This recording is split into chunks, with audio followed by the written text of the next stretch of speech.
tatalakayin. Ano po yun, ma'am? Ito ay tungkol sa Bidasari. Noong unang panahon,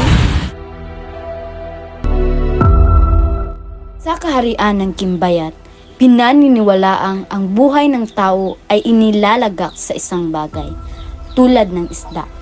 Isang araw, sinalakay ng Garuda ang kaharian. Iligtas ninyo ang aking anak! Sa gitna ng kaguluhan, nanganak ang sultana sa tabi ng ilog, ngunit naiwan ang sanggol dahil sa takot.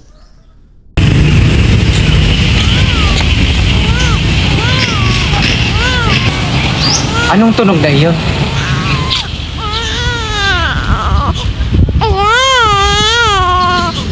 Isang sanggol? Sino kaya nag-iwan nito? Kawawa ka naman. Aalagaan na lang kita.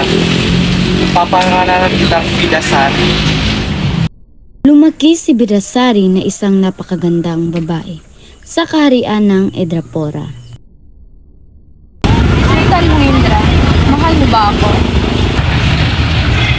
Mahal na mahal kita.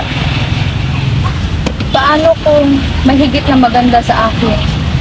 Dahil sa selos ni Lalasari, ipinahanap niya ang pinakamagandang babae at natagpuan si Bidasari. Hindi ka na!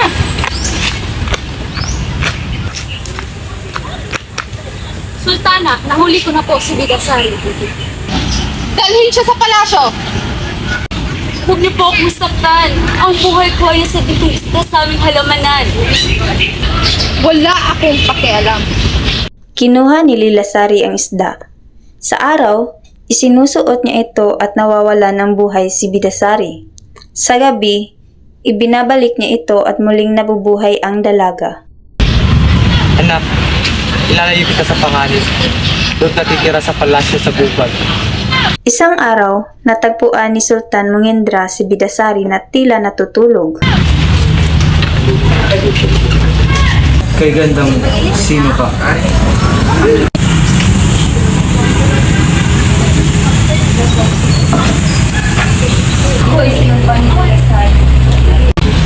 Hindi ko ito papayagan. Iniwan niya si Lilasari at pinakasalan si Bidasari. Sinapati, may kamukha ka sa Edrapora. Ina, may kapatid po ba ako? Oo, anak. Isang sanggol na nawala noon. Nagkita ang magkapatid. Sinapati, ay pakakilala ako sa iyo. Sino ka? Ako si Sinapati.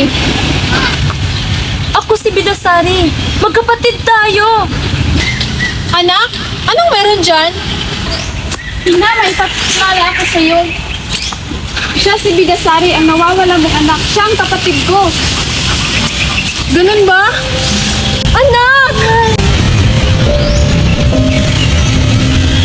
Masaya ako, nakasama ko na kayong dalawa.